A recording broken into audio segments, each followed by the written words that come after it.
So here we join Pax inside of a bathroom that has been heavily modified by the Morales.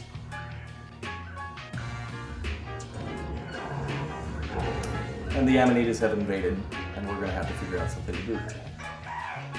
Luckily, we got Il Capitano up here, who happens to be the pilot of a makeshift balloon.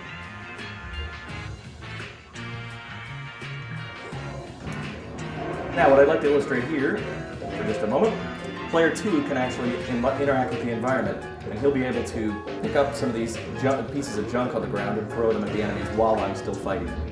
So go ahead and aim at them. Whoa. Go ahead and grab a piece over there. Hold down the B button.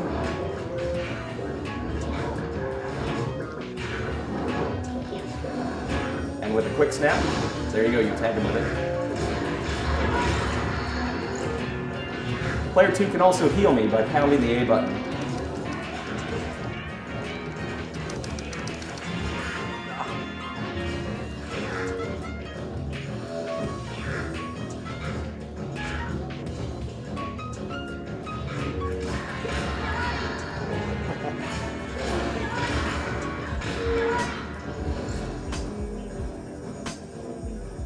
And that's the second player controlling that right now. You can toss bits around.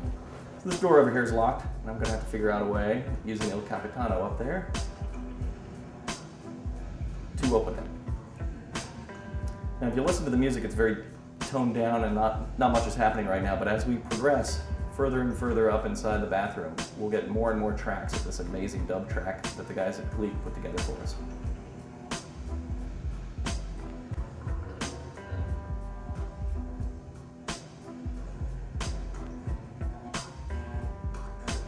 Anything with spore goo on it can be actually opened, so we can climb in there.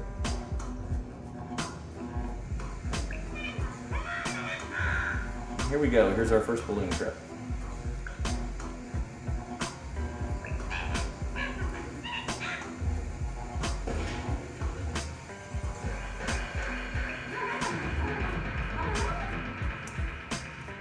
Now the Amanitas plugged up all these different little steam vents, and it's up to the player to go ahead of the balloon to open them up for them to get higher and higher and higher throughout the world.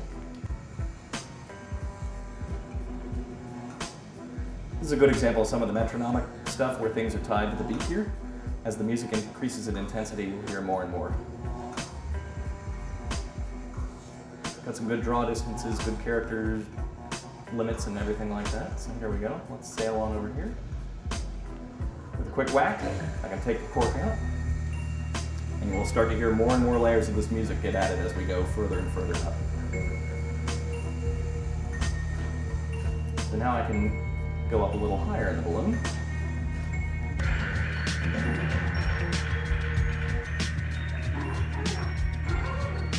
This one's clogged as well, but we've got an Amanitas to defeat before we'll get to open that one up. This is still early in the game, so this is not a huge challenge combat-wise. Later on, you'll be coming into a lot more conflict and have to be managing a lot more of your skill between combat and puzzles.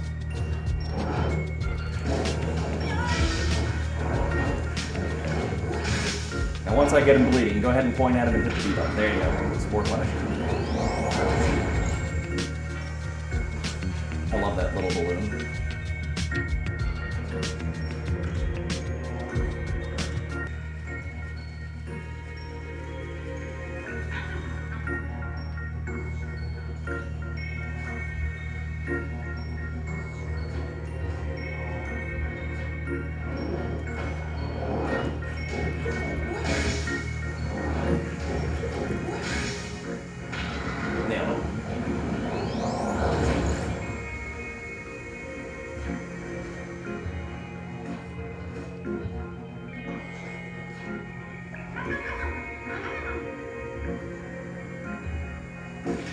Here we go. We're going to head up a little higher. We sure put a lot of effort into clogging up those vents. I always like these lights pulsing to the beat. Here's one of those meteorite chunks we talked about earlier.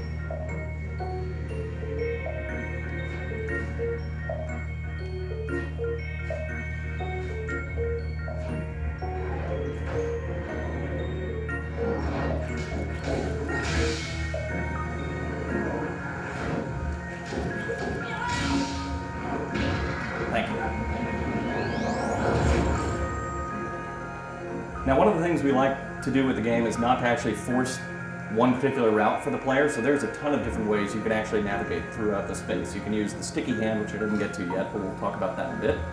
And the other thing we can do is there's a whole secret weapon here. Didn't look like the players before us got it, but we'll actually skip that as well so we can go through and show some of the other types of gameplay within the game.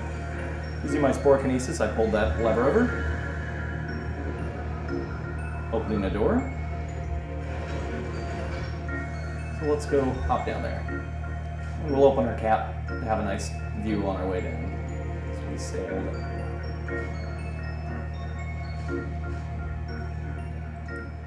So we decided to mix the gameplay up a lot throughout the course of the game. It's not all going to be the third-person platformer. We've also added 2D segments like this side. So this is kind of a side-scroller up the side of the house. And there are parts that fall apart.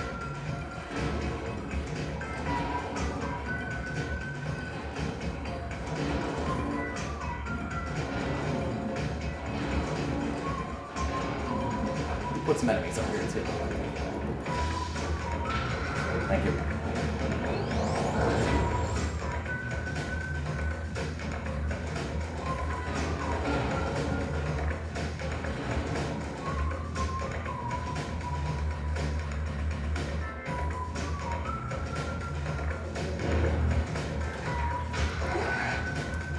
You can also grab some of these acorns up here. We can carry them with us if we want.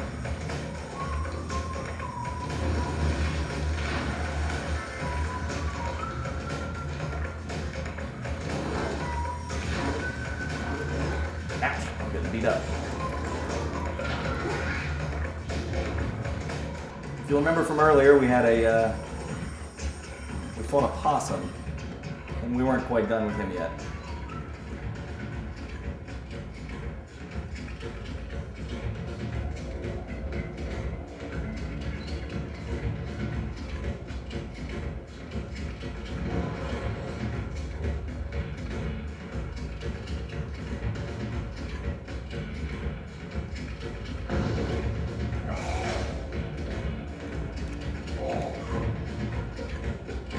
This boss was actually inspired by an old Sega game by the name of Wonder Boy, the Wonder Boy series, which I always enjoyed a lot.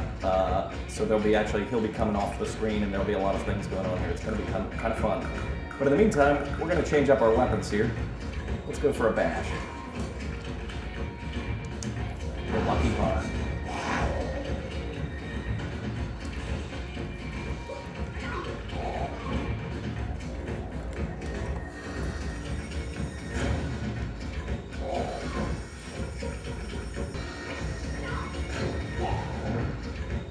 Change tactics here as the dash weapons aren't doing much good. Let's switch back to the thrusting weapons. And we took them out.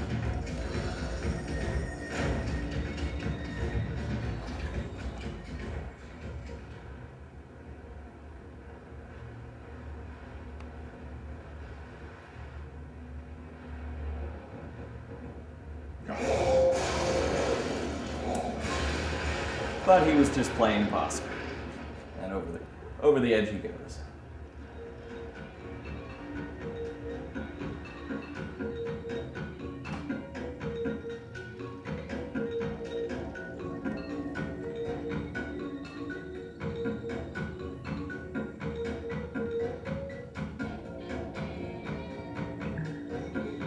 And here, Pax is going to actually climb up inside the chimney and enter the Morel Fortress, which would be one of the other levels. I don't think we're going to go into that one though.